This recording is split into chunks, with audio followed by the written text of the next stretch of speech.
As an international student, why do we have to do medical examination every time we renew our visa?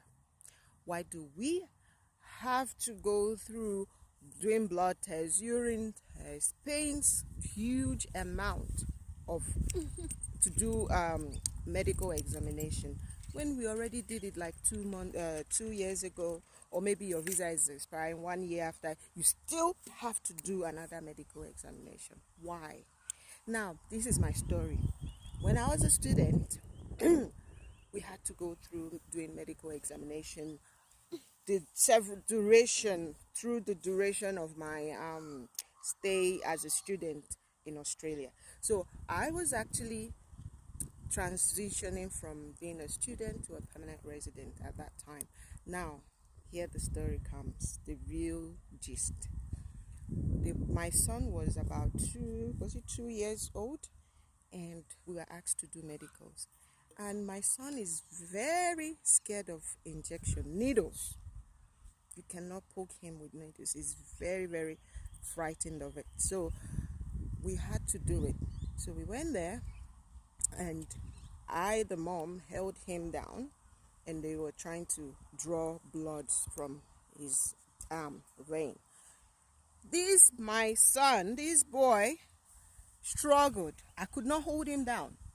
Now they called three, men from the hospital who also tried to hold my son down. It's called restriction, right? But I said, please help me. We have to do it. Otherwise, we won't get our permanent residence. So they held him, and they were like, nah, we can't do it. Otherwise, we'll break. Otherwise, yeah, they will break his bone, or they might, so they stopped.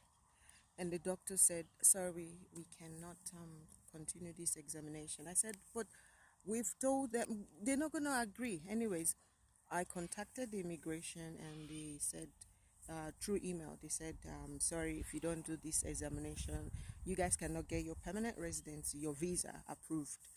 And good thing, I told the doctor, can you email them directly? They did email my test result and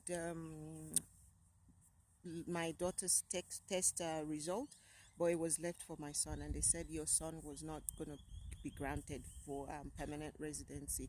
So I don't know, the doctor from that attended to my son actually emailed them that they did their best. They did this, and I don't know what they emailed. And so the next email I got